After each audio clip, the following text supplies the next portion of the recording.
My name My name is Shamaka Obina. It's my pleasure to welcome us to today's NCKECO section. And we have a very interesting, very important, let me say, important topic today, Lassa fever transmission dynamics. And we're looking at insights from the study, landmark multi-state study in North Central Nigeria. As we all are aware, Lassa fever remains one of Nigeria's most pressing public health concerns. And we've always have recurrent outbreaks that has been affecting thousands of people and also placing a considerable strain on our healthcare system. And despite, decades of surveillance and response efforts, Lassa fever continues to be a challenge due to the complexity around its environmental, ecological, socioeconomic, and behavioral factors that usually drives its transmission. And today we're very privileged to have with us Professor Joseph Okupi, the lead investigator of the TED Fund-sponsored Lassa fever mega grants research. And his work has significantly, contributed to our understanding of infectious diseases and public health. And during this section, he'll be sharing with us some of the key findings from his groundbreaking research. I'll go ahead to introduce him.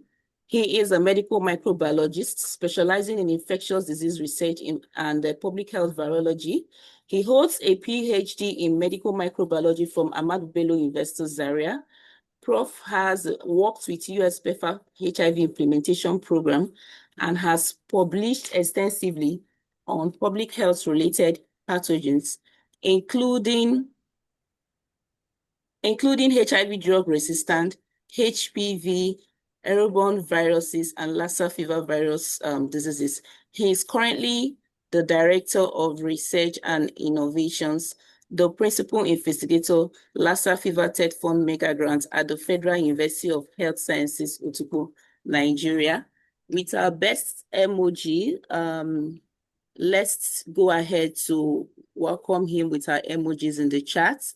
Prof, it's a privilege to have you here sharing with us from your wealth of experience and knowledge, and most importantly, some of the findings from those landmark projects in Federal University of Health Sciences, Otukpo, Nigeria.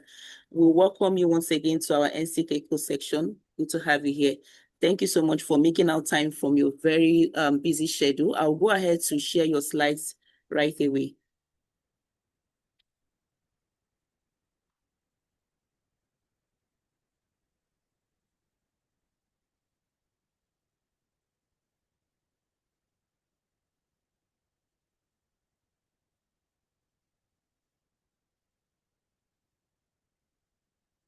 Okay, please, can you confirm that you are able to see the slide?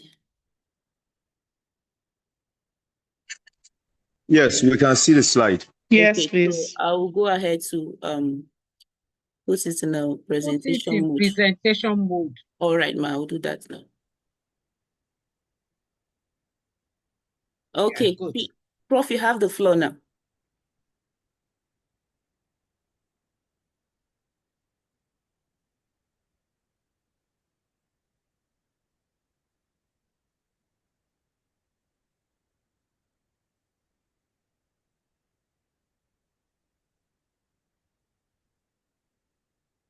No, Prof, are you there? Is he on?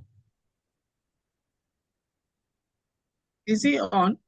Yeah, Prof, we can't hear you. You may have to unmute your mic. Maybe it's muted. Can you check whether it's muted? Okay, yeah. Okay, go ahead. Okay, we You can hear me now? Okay, yes.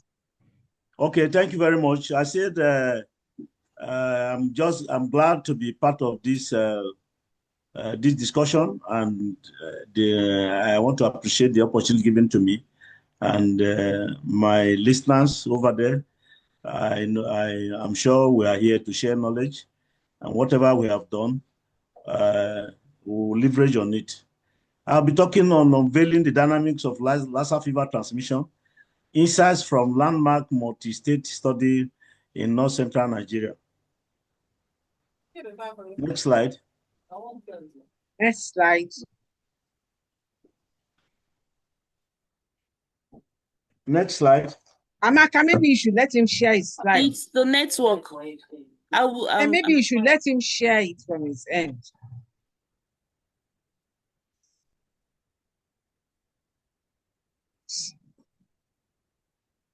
Maybe you should just continue talking while she's trying to do that, please, Prof. Okay. Yeah. Okay, thank you. We just did this outline of the presentation. We're looking at introduction, epidemiology landscape of Lassa fever, and study findings from humans and risk factors with associated factors and rodent study findings. Next slide. Okay, this slide gives us an idea of what we are talking about. The reservoir rodent of Lassa fever. It gives us an idea of the activities, both the animal activities that is ongoing, that catalyzing this transmission dynamic that we are talking about. So you can look at various points. We have these rats in our. You have these rodents littering around our rooms, our compounds, and all that, and they defecate, and not only defecate, the urines and all that contribute to what we are talking about, the issue of transmission dynamics, and everybody is involved. It will interest you to know that some of these things are just being, we come across them as humans without being noticed. Sweeping your houses and other things like that. Or maybe when you see animals defecate, you want to clear them and all of that. And some people do that without cleaning their hands, and they go to touch other things in the kitchen and some part of this thing. So this is where majorly the problems start from the bush to the house. Next slide. So by way of introduction, Lassa fever is an envelope virus, bi-segmented, single-stranded, negative ambisense RNA virus belonging to the Arena viridae. Lassa fever is a severe hemorrhagic viral disease endemic to West Africa, causing thousands of deaths each year. In fact, 5,000 to 10,000 deaths, driven primarily by contact with excreta, urine of infected rodents. And WHO has recognized it as a major global pandemic threat. The virus spread mainly through Mastomys natalensis rodents and non-rodents and non-natalensis. Humans to human transmission also exists. And this has also been a global case because of travel and other things, recording the fatality rate of 18 to 20. Next slide. Next slide. Okay, many deaths are prevented. Okay, sorry, go back. Many of these deaths are prevented, madam. Many of these deaths are prevented through diagnosis, especially early diagnosis, improve access to care and timely treatment. Important cases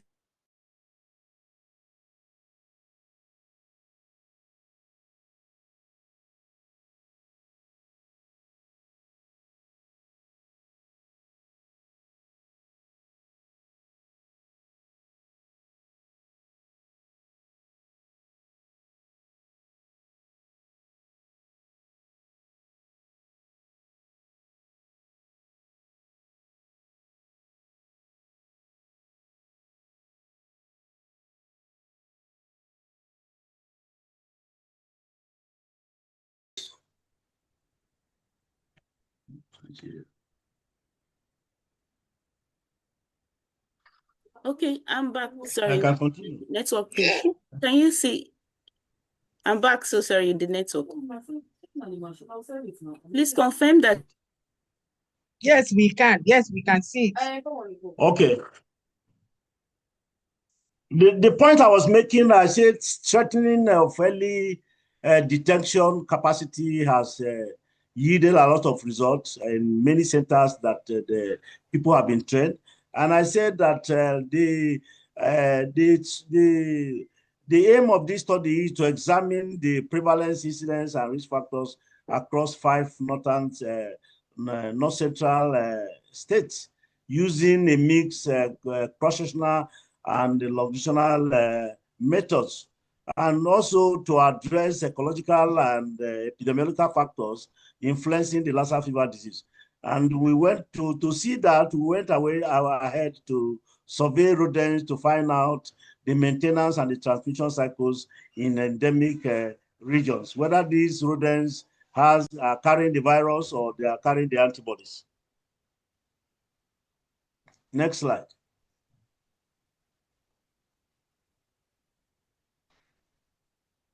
Okay, I just mentioned that the study is done in 5 states, in Benue, Kogi, and Plateau, and Federal Capital Territory.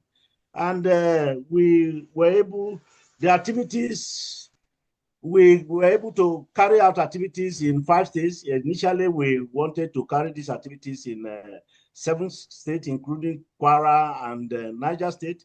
But because of some reasons, including funding, we could not go ahead to carry out the activities in Kwara State.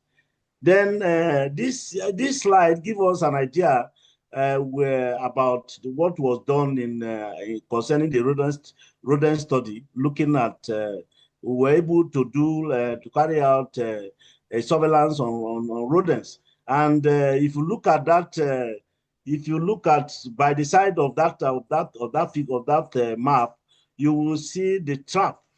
That's an innovation that we're able to develop our own trap. We're able to develop our own trap to trap the rodents locally, and it was locally fabricated, which was very exciting, because trying to get maybe more technologically fabricated traps was not possible.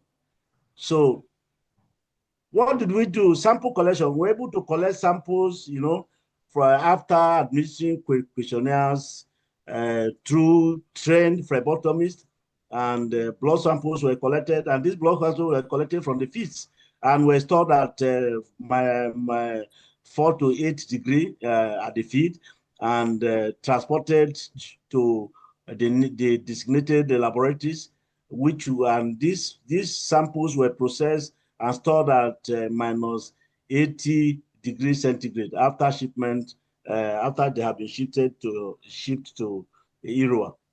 So what is the enrollment? What is the enrollment? The community arm of the study, we were able to enroll 1,242. And the total samples collected were 2,332. And these samples were logged in, and were logged in by state. This slide gives us an idea of the login samples.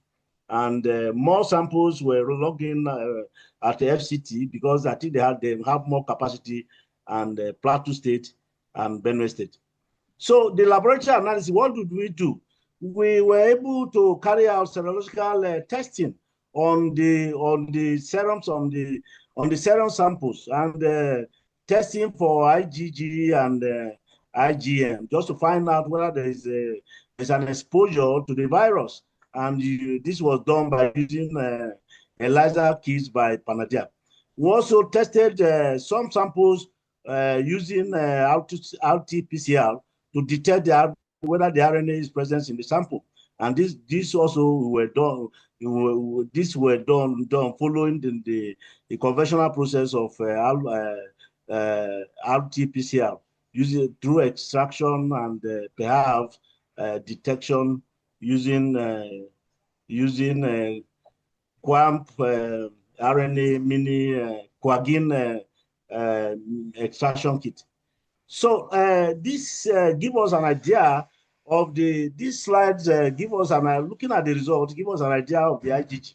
We find out that in all the states, we find out that the prevalence of IgG in Benue was highest, it gives us about 47.5.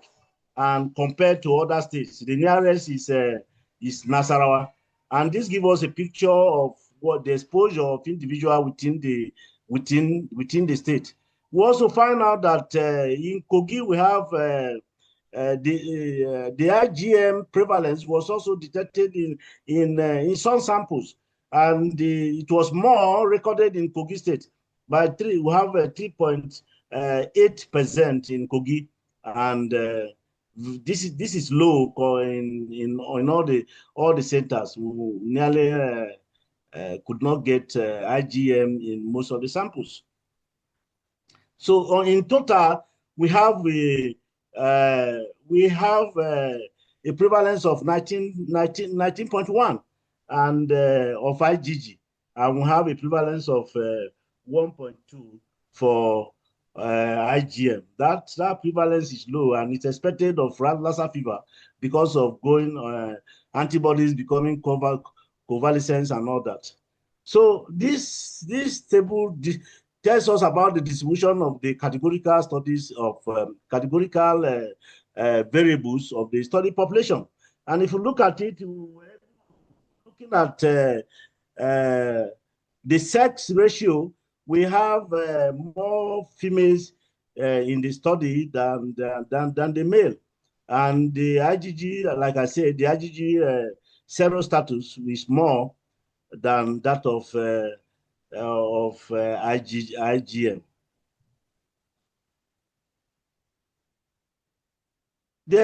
We significantly we were able to get something very striking, looking at the age and the sex characteristics. The mean age of the study participants was 33.7. And that to us is very classical, because looking at the economic level of the people that the Lassa fever that are more exposed, it ranges between the 30 to 45 in most studies that we have seen. And this our study confirmed that the age of 31 to 40 has the highest number of prevalence. And we also look at the female to male ratio, like I said, is more among the female.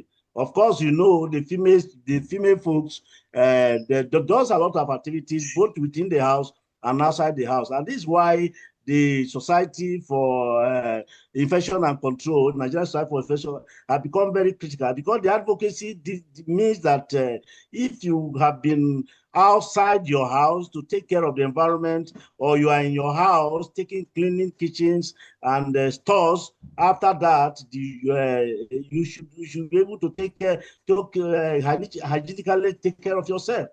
That is to say that the women are more exposed to infection because of activities within and outside the house.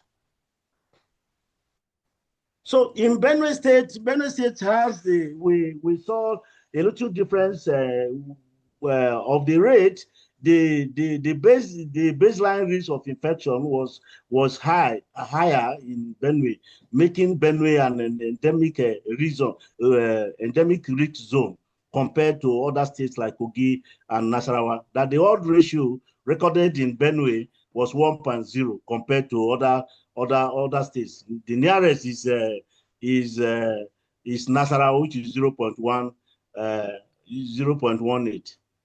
0.18. Yeah, the nearest is Lassa, which is 0.18, and FCT. So the risk factors in the study, we were able to cross-match and look at risk factors associated with Lassa fever infection. And looking at the baseline reality, we were able to classify the risk factors based on structural and behavioral vulnerabilities. And when you talk about structural vulnerabilities, we're talking about those that have houses that reported that they have holes in their roof. We surveyed each household, asked question. The questionnaire was able to take care of some things like whether you have holes in your house, or maybe holes in the roof or ceiling, or maybe burrows around. And from this, we were able to get some results saying that we have 49.3% of those who reported to have holes in their roof and ceiling. Then also relating to structural vulnerabilities, it was also reported that poorly fitted doors and windows complicates transmission, and we have 7.72.2 in that order. Then behavioral vulnerabilities was also tested whether those who have store, how do they store their food or maybe dry their food within the environment. And some responded that yes, their food were dried. Well, some of them dried their food open and all that. And we have 58.5 or 58.56, which is like 58.6. And they also reported the household consumption. This was not significantly associated, but how many we found, we also asked how many of them were eating rodents, and it was recorded 24.5. So this gives us an idea of the risk factors. What does this mean in a real sense, looking at the findings that we have obtained? Substantially, we can say IgG seropositivity is high, 19.0, suggests that near a great number of past exposure to the virus. The question is whether this past exposure confer long-term immunity or not. That question needs to be answered. Well, however, it also suggests that there may be an infection at one point in time that they may have recovered, or maybe there is an asymptomatic infection that was not noticed. And so these are all factors relating to IgG seropositivity. Also, well, the prevalence of IgM was low, 1.1, suggesting low acute infection. That means most of them, when we didn't record many acute infections. And of course, the IgM does not translate to disease manifestation. In all the cases, we did not see anybody that after follow-up that had the IgM and they came down with the disease. So of the 958 enrolled sample, only 0.8 reported a previous diagnosis of Lassa fever. Among all these people, were asked whether have you been diagnosed for Lassa fever before, and some of them say no. Majority of them say no. So there are very few of them that accepted, and that gives us a value of 0.8. The IgM antibody response persists, as we know, persists for years, up to 5 years on the onset of the disease. So it's in a way there is it confers immunity to some extent, but how well it confers immunity is yet to be well investigated and interrogated. Of course, you have seen, I have mentioned that the issue of male-female ratio was a modest, it was not too different, it was not too far a figure, but it sends a modest gender imbalance in the population, which is typical of the community-based surveys, where women are often more available and maybe perhaps willing to participate. The near-even distribution provides a balanced representation of both sexes for examining Lassa fever exposure and related risk factors. In the rodent study, exposure to the virus, we were able to ascertain the level of exposure of the captured rodents in the study. And we carried out a serological testing on the blood samples collected from 92 live small animals that were rats and rodents that were captured. 91 of them were captured and taken to a laboratory alive, and there were samples were taken, blood samples were drawn from them. You know, among that, we have IgG seropositivity, only 2, for IgG and IgM. Or for the 4 samples that were collected, we only of the 4 positive samples collected, 3 of them were positive. 3 of them were positive to ratus, which is one of the commonest rodents, or call it rats, that is available within the community. And of all the few rodents we collected, no, we could not morphologically, and we could not identify anyone that any of the Mastomys natalensis was not part of them. So this suggests that it doesn't have to be Mastomys natalensis. And the study was also carried out in Ede, in Redeemers University, where many things like cattle and lizards were also implicated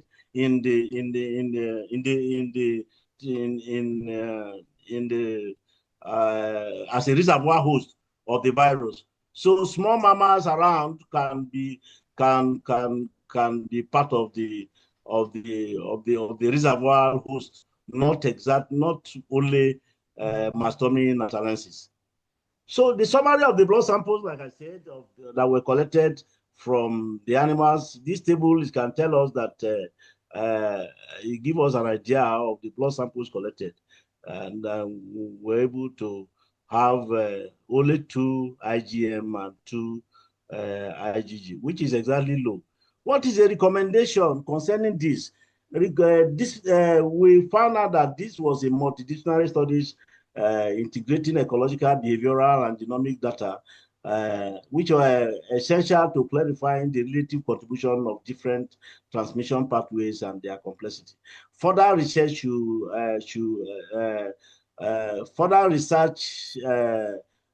should be carried out to look at the ecological and perhaps maybe the geospatial analysis should be carried out, and more importantly, that we're not able to carry out the molecular, much more of the molecular techniques in all the samples, but I think metagenomic studies will be able to come up and describe some pathogens associated with this infection and perhaps co-infection. So this, what is the implication for this study? Maybe perhaps a one head intervention. If you look at the slide before us, we can say maybe environmental interventions first. There is a need to shift resources to improving housing structures, sealing entry points to physically sealing entry points so that we can physically block rodent access. So whatever we can do to make sure that rodents are removed or maybe controlled in our houses is critical. The other thing is the behavioral intervention. The issue of treating food safety cannot be overemphasized, and this is a very good complementary action to the transmission of the virus. What of control? It is also important that we implement community-based rodent management and widespread environmental sanitation. And again, everything here points to environment more critically, apart from the human-to-human transmission.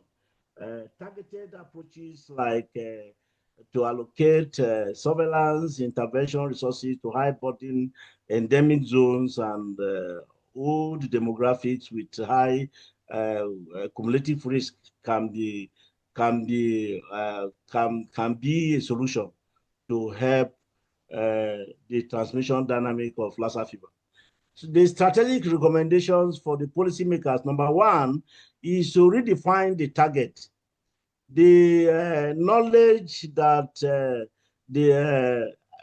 we acknowledge that 87% of homes have rodent proximity. So that is very critical. There is an acknowledgement from the study that 87% of homes have rodent proximity. So that is a shift for National Assembly campaign from blaming individuals, behavior to addressing structural problem. So the issue of structural problem is very critical.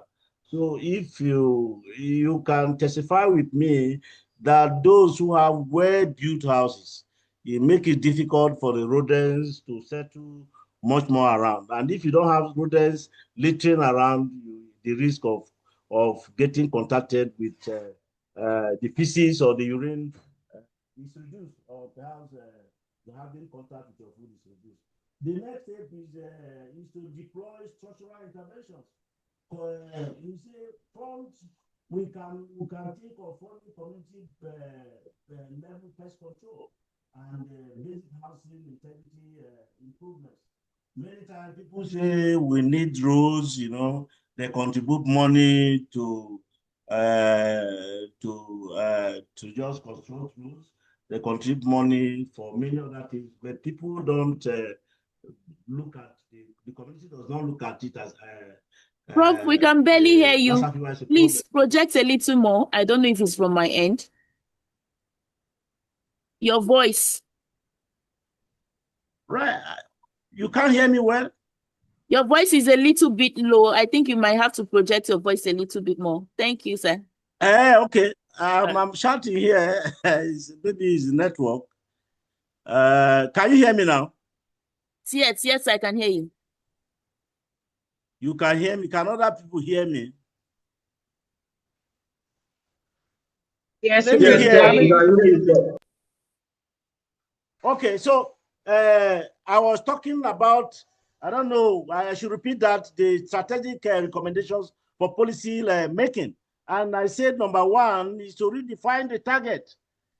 To redefine the target in the context of acknowledging that homes have the homes that have burrows and perhaps have that is not well fitted has an implication in the availability of the rodents, and this also this translates to the transmission of the virus. And also say that there could be a deploy of structural interventions. And I said, for instance, community-based pest control can be used to salvage this kind of problem. Then number three, I said we have to maybe define surveillance. The people will do what we call proactive surveillance. But the virus, it is important for government to or those funders to look at doing maybe a surveillance to actually give us an idea of what exactly is the problem. Currently, we can't actually estimate the problem of Lassa fever because funds are not being allocated to address the issue of surveillance. And also diagnosis. Many of our systems are weak. They cannot diagnose Lassa fever. Most times when people are infected, for instance, people from Kogi State, they have to transport the individual patients as far as Irua. And in Benue State, well, thank God for what has been done in Benue State. To some extent, we can carry out the diagnosis being carried out now. So, except when the case becomes too critical for clinical management, then the person can be taken to Jos. However, so you can see that maybe in Benue State, we don't. He's the only one that had that kind of capacity, and that's not surprising when you look at the fatality rate recorded during this study in Kogi, meaning that prompt diagnosis and case management is very critical to management of infected individuals or those who come down with the infection. In conclusion, what are we saying? We say high Lassa fever seropositivity in West Africa is staring at our face, and these have been compounded with travel-related individuals, and this underscores the need for us to enhance Lassa fever surveillance and improve diagnosis. Critical is improvement, surveillance, improvement of diagnosis. So this is very critical. How many systems can diagnose Lassa fever? Because of course you know that the symptoms mimic similar other diseases, particularly some of these emerging viruses, such as most of arboviruses and hantaviruses. This study highlights the Lassa fever as an emerging global health threat, requiring strong international preparedness to prevent wider spread. The identification of the virus in multiple reservoirs species, including rodents and non-rodents, reviews complex transmission dynamics. And this is very critical because you look at the study that was carried out by Happy in Atede. So many other animals were implicated as a reservoir host. And that is not surprising for us to see that even the non-mastomies were implicated in our own findings here in North Central. This complexity affects the risk assessment, control strategies, and efforts to prevent the human infection. Also, addressing environmental issues, especially rodents and other pest control and sanitation, will also play a critical role in mitigating outbreaks. Again, this cannot be overemphasized, the issue of environmental issues. And this is when ELSIC becomes playing a very critical role. I think at this point, there's need for us to do more than we are doing in terms of sensitization and perhaps carrying out more programs and involving government to see that some programs, interventions, strategies are being funded by government. And we can also actually make an advocate to the health minister to look at it. It's not about treating people, it's about, the major thing is about prevention. You know, a comprehensive strategy is being advocated, combining medical, educational, like I just said. Environmental approaches are vital to effectively controlling Lassa fever and reducing its impact on affected communities. Okay, I've mentioned this already, the dynamics of the reservoir hosts in non-mastomies. Again, this has been, I have overemphasized this severally. There is a whole lot of dynamics of rodents reservoir, even though non-mastomy natalensis is not available. Yet we can find the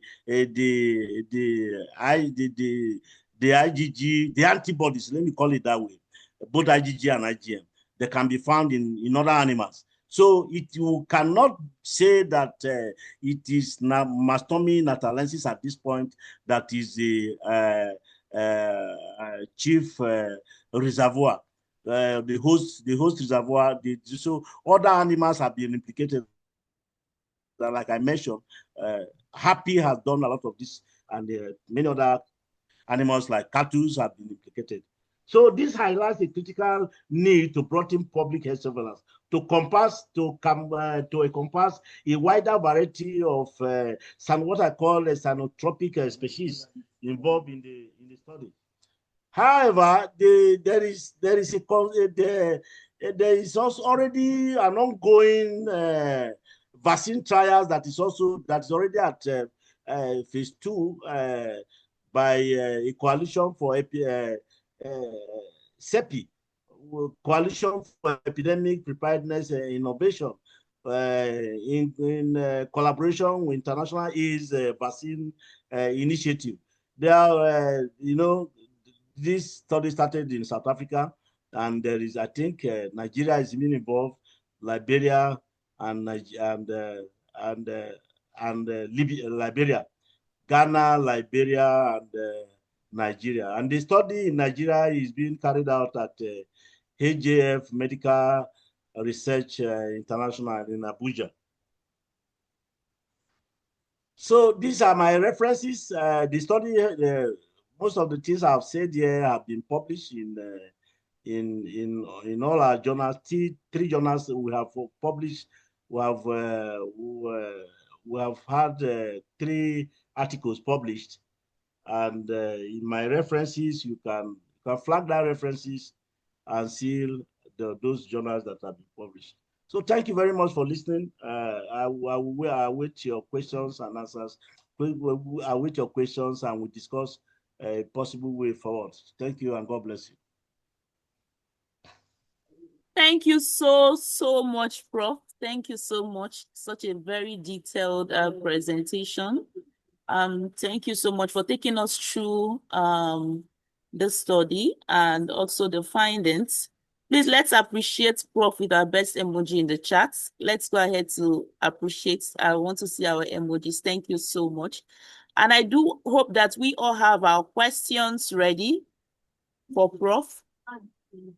Do we have our questions? I'll quickly go to the chat to see if we have questions. I want to believe that there are 1 or 2 questions that we have for him.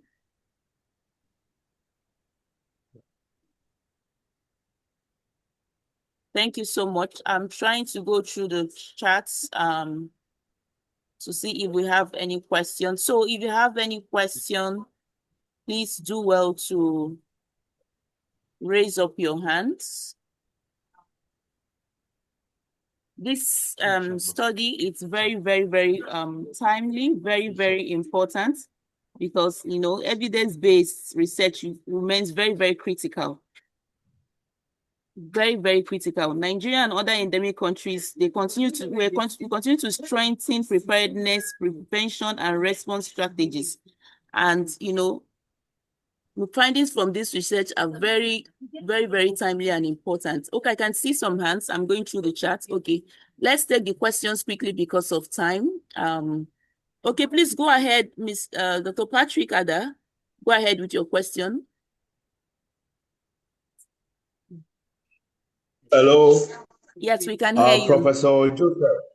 Yes, I really appreciate the presentation that you just did. I believe that you established contextual moderators, governments, and then structural problems and even environmental linkages that can lead to infection exacerbating. And then we want to find out what strategies can be put in place at the primary healthcare level so that epidemic preparedness will be at a community level, so that diagnosis and symptomatic assessment, it can be also part of the checklists that the facilities can be using to establish a surveillance system. Because you mentioned that the absence of a process that would create a surveillance that is matured enough to be able to detect early enough is a challenge. Can we establish through the primary healthcare centers a surveillance system through symptomatic checklists? Can the Federal Ministry of Health collaborate with stakeholders and also academia like you, Professor, so that they can develop assessment protocols that can be a surveillance system that can support early detection so that government can take response on time? Thank you so much. Thank you, Mr. Patrick. Can I respond? Yes, please go ahead, sir. Yeah, that is critical, and I know that somehow the NCDC, in collaboration with Ministry of Health, they have a protocol. But the concern here is that that protocol is a little bit not absolute because of other diseases that the symptoms mimic that come, or other diseases have similar similar symptoms. So that makes it difficult for care workers to actually manage that, use that protocol to manage the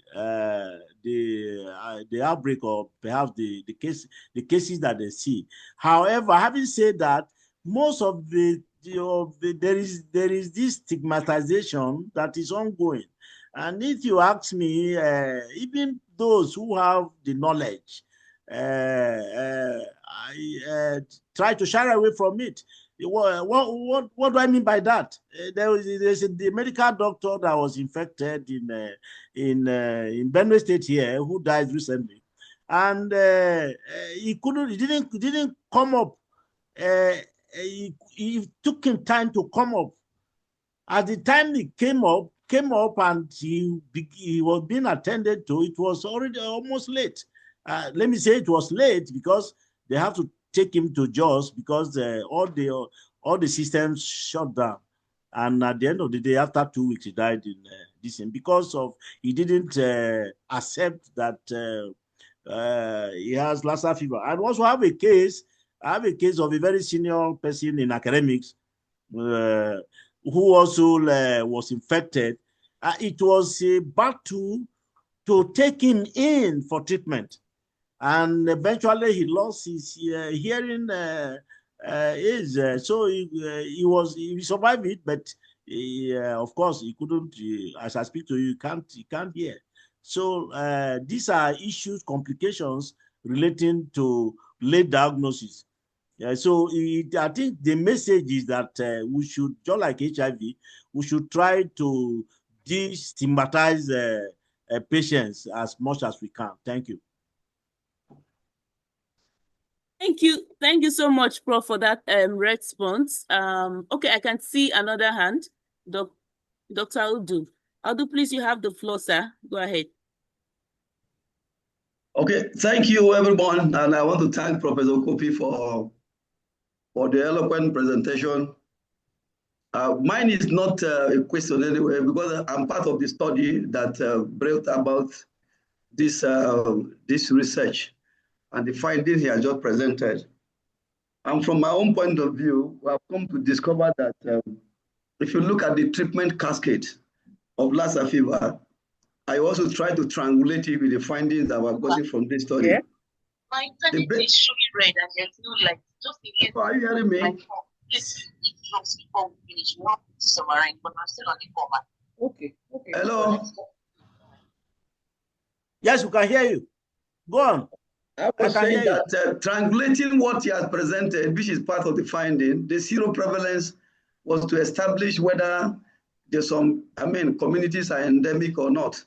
And from that, we have come to see that, yes, Lassa fever is in existence for a very long time, but it is a seasonal disease because the peak of the infection, you get it around maybe between November down to April of every month, which you can also relate that to the environmental factors that has already been established in this study.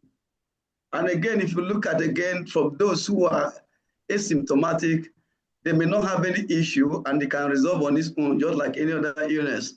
But for the few individuals who now got, presented with this illness, if there's early diagnosis of the illness and early treatment, most of them doesn't have complications. So in this case now, if you look at the whole thing and you marry it together, and again, maybe as an addition to the question that the last person spoke about bringing about a community surveillance, I would like to suggest that the only way out is to look at it as a community. Now, if you go back to the primary health care, which was established in 1978 after the Amata Declaration, PSC is supposed to be the bedrock of all our management. But as it is today, it has pushed to the background, despite the intervention from the primary health care board and every other IPs.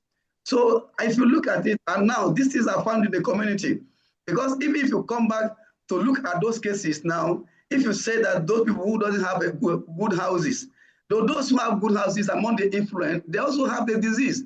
So it has become a community issue. And then the only way to do it, since we have a village health committee and also a ward development health committee, we need to activate that and bring about the community surveillance. if the community surveillance is being activated in the full time, that is the only way we can get an early diagnosis and also prompt referral linkages to where these people can be treated. And again, if you look at the issue of stigmatization, there is no way you can walk from the town to the gown and solve it all. What I mean by that is that if the implementation of the policies is supposed to be at the community level, but you draft these policies at the high up level without considering those at the community level, then there's little you can do.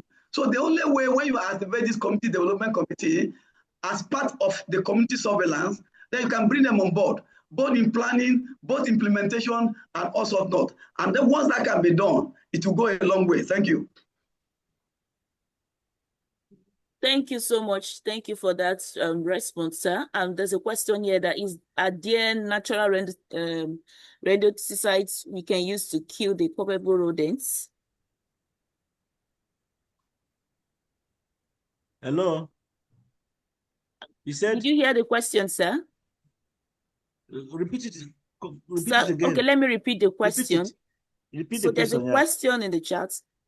Are there natural rodenticides we can use to kill the culpable rodents? Yeah, I'm not sure of. Not sure I have a straight answer to that. What the answer that what is commercially available in the market, yes, and the other thing that we do when we're growing up is setting up of traps. Yes. Setting up of traps in the houses. There is one small trap that you use, maybe a bait to attach to it and all that. And I think that thing was very effective. What I don't know now, I don't know whether that is really available. I cannot see it in the market. All they say here now is these chemicals that they mix up and these poisons that they mix up and all that. And sometimes when you drop, personally, when you drop those poisons, sometimes, most cases, they don't come to eat it. They have become, the rodents too have been sensitized that some guys are hunting for them. And so they avoid those things. I can give you a classical example. My wife just ran to me a few days ago and said, there's rat. And I said, if there's rat, kill it now. Why are you running away from? He said, if I'm not here, wouldn't you kill rat? He said, no, like, there's rat. So, and I have to go and buy the other, I think there's one trap, there's one that has a glue, the glue. But quickly we identify a hole, and we were able to close it up. Since then, we have not been able to. So it's also the issue of burrows within the house is very, very critical. Again, can you prevent rat from entering your house? The answer, I don't have an answer. But I think relatively, those who have good houses, the doors are firm, and they ensure that there's no burrows in the houses, or if there is burrows, they go after it and get it close up with some cement and do other things. It will help, because I found out that fumigation of the house sometimes could have more complications than what you think to people's head, except you have to go maybe for 2-3 days off your house before you do a serious fumigation. If you do a serious fumigation and you come back after a day or two, I think the residual effect I cannot explain. I don't have an answer to that. So yes, I don't know of any natural way of killing rather than the poisons that we have around, and maybe setting of traps. I don't know whether that my attempt is good enough. Okay, sir. Thank you so much. Okay, Prof. Hand is up.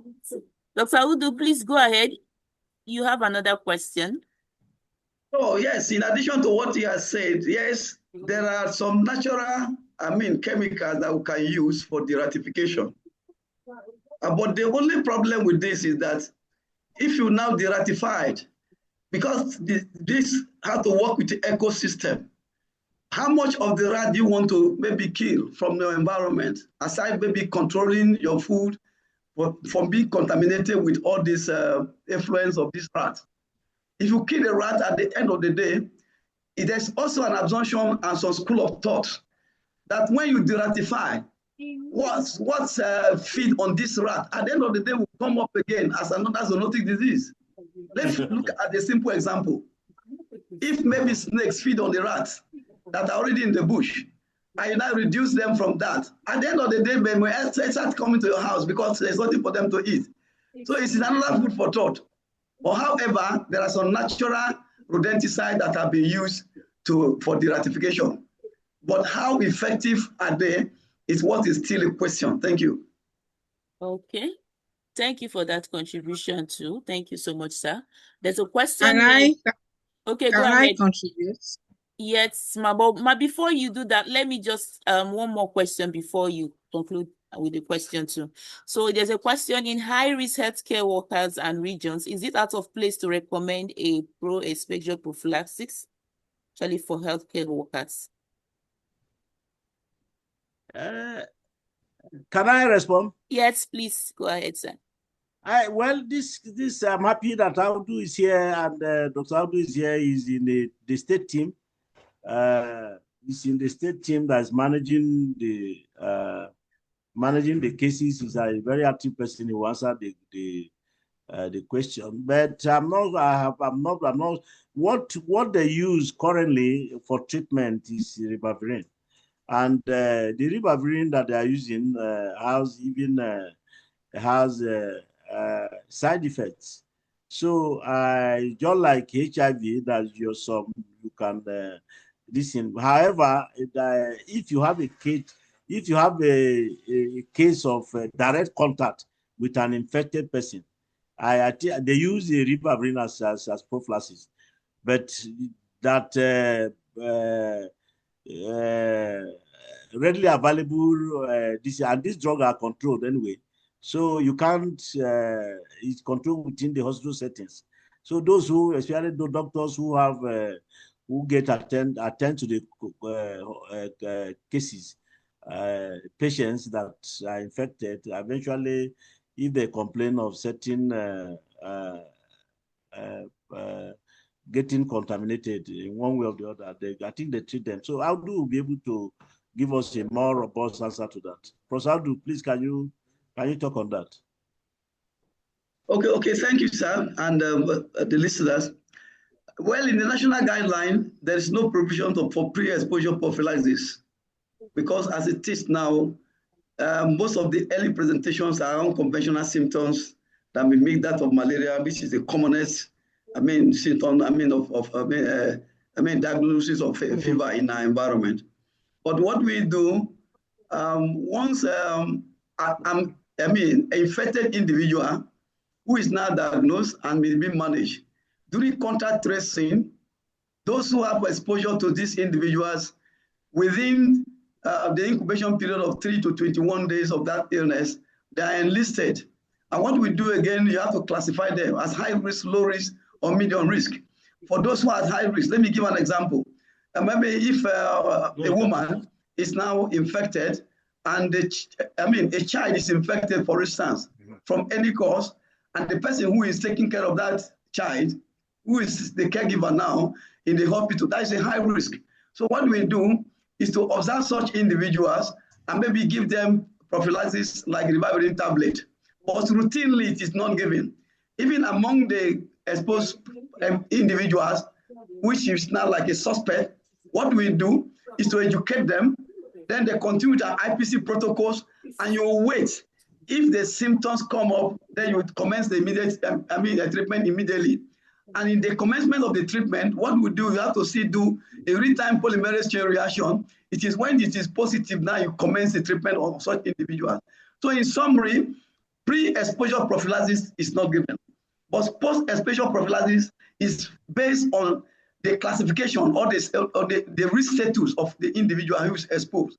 For high-risk individuals, then you may commence ribavirin tablets. I also educate them and watch over the development of symptoms. If there's no symptom, you discontinue. Thank you. Okay, thank you so much, Professor Audu. I remember last year we had a section on case management of infectious diseases. So what I'll possibly do when I'm sharing the recorded section, today's recorded section, is that I'm going to also attach that actually for those that might want to go through that presentation and get more insights on case management of Lassa fever. Okay, thank you so much. Dr. Abimbola, Dr. Shawande, please go ahead. You have the floor now.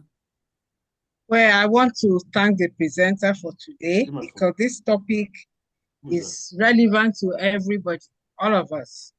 Even those of us that are not in the endemic area, because I look at Lagos and you have refuse all over the place, and of course the rats are all dancing on the road.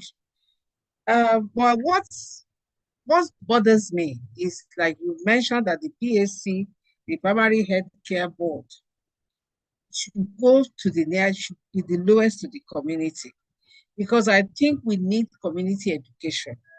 Because if they know the implication of keeping their environment clean and covering their food, you know, whatever they keep it, they should make sure it is covered and nothing gets in touch with it.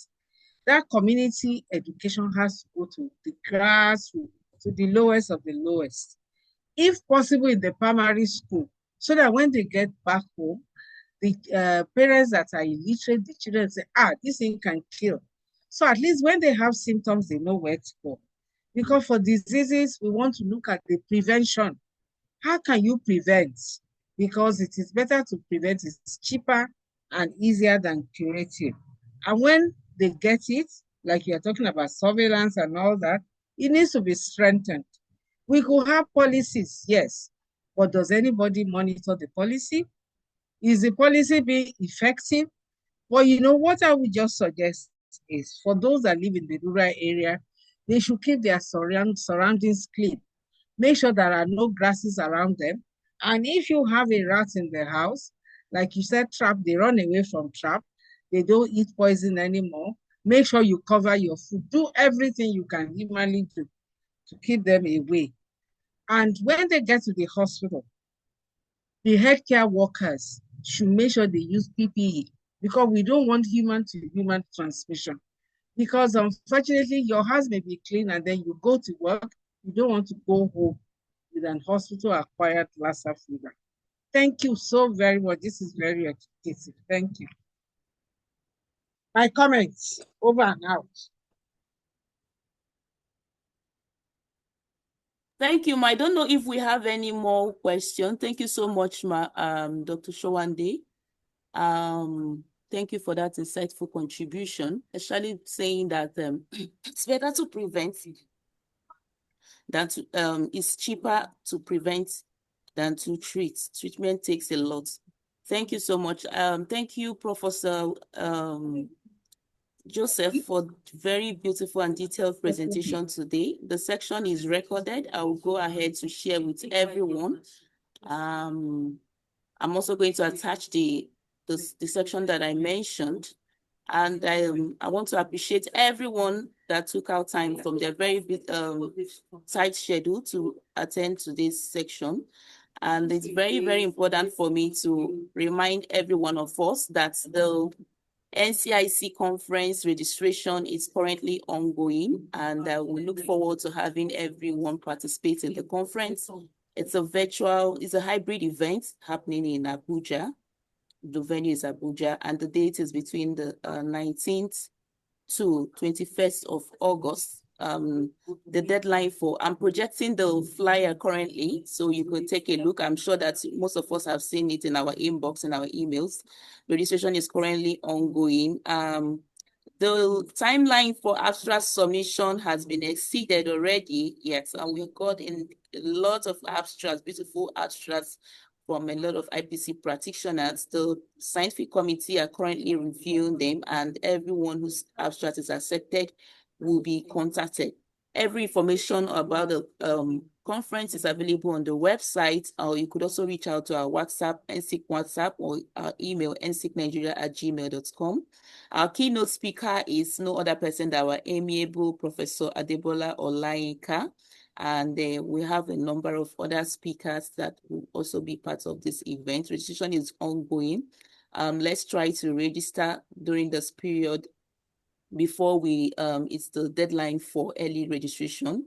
And I look forward to having every one of us at the conference. If you're not able to attend physically, please make sure, try as much as possible to be part of this beautiful event. It promises to be very insightful and a wonderful time for every IPC practitioner that will be participating. It's an opportunity for you to share your facility stories with colleagues, and also,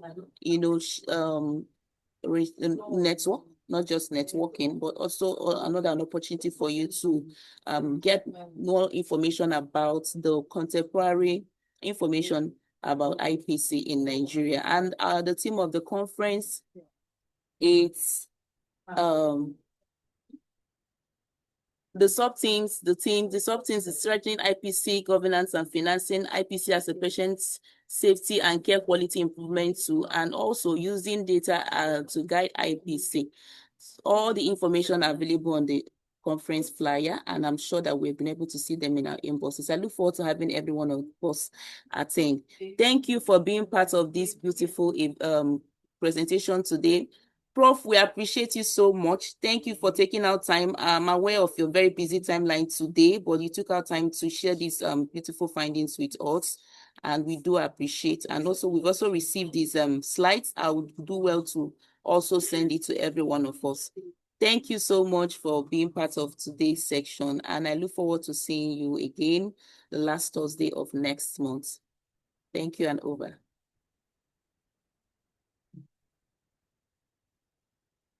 Thank you. I'm grateful. Do anyone have any questions? Sir, do anybody have questions regarding the conference? Registration, any question about the conference? Just in case. Feedback. You didn't share the feedback. Okay, the link will be up in the chat. The assessment, you should share the link for them to give feedback about this session. All right, ma. Please, if you have any question regarding the conference, do well to reach out to me reach out to us via email, ncnight@gmail.com.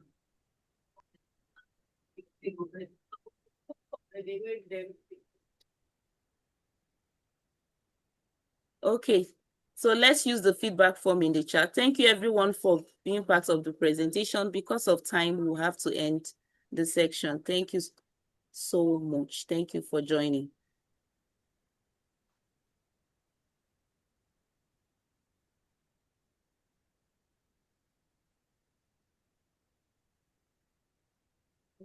Okay, there's a question. Yes, the session is recorded. The session is recorded. The slides will be shared with everyone, coupled with Professor Udu's the section with Professor Udu last year on case management of infectious disease. That will also be shared with everyone via our email. Thank you for being part of today's section. I look forward to having you next week, next month, the last Thursday of next month. Thank you, and over. Okay, someone is asking, is abstract still accepted? The deadline it's the deadline it was 15th of June. I can't, unless I am not sure, the scientific committee will have to decide. You can still send an email to us. Just send an email to us. Let's see what we can do. I'll share the link in the NSIC WhatsApp group. We can send an email, please. Prof, you can send an email, please, to the scientific committee. Send an email to us. We'll forward it to the scientific committee. It's left for them to decide if there is any room to accept any more abstracts, but the deadline has already been exceeded. Okay, so if you have more information, more questions, you can reach out to the NSIC WhatsApp number. The number is in the chat currently. Amaka, share the link for the feedback. Yes, the link, it's not coming up. That's the challenge. But so I'm going to share it in the NSIC WhatsApp group. Yes, we do have a WhatsApp for registered members of NSIC. Registered, I'm aware that not everyone who is joining the section is a member of NSIC. If you want to become a member of Nigerian Society for Infection Control, send an email to nsicnigeria@gmail.com or reach out to me via the number on the chat, 080-2430-4016. If you're a registered member, and you are not on the WhatsApp group, please send a message to me on WhatsApp with this number on the chat, please. We have a WhatsApp group.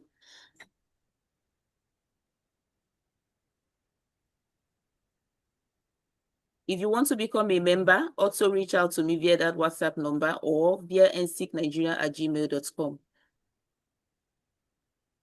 If you also have questions about the conference, you've registered already, you want to book the hotels, accommodations around the conference venue, reach out to us. The conference is at Valencia Hotel, Abuja. If you want to book book accommodation around Valencia Hotel, we'll share information about the bookings with you. Just send messages to us on nsicnigeria@gmail.com or the NSIC WhatsApp line. I look forward to having every one of us participate in the conference. The theme is infection prevention and control as a pillar of national health security. We have well-seasoned speakers that will be taking us with very, very seasoned topics during the conference. One of our speakers is Dr. Patrick. Dr. Tochi is also one of our speakers, and our keynote speaker is Professor Adebola Olainka. She is our keynote speaker. So yes, let me send the email is nsicnigeria@gmail.com.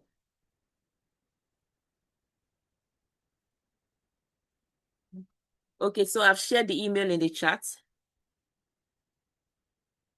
The number is also in the chat.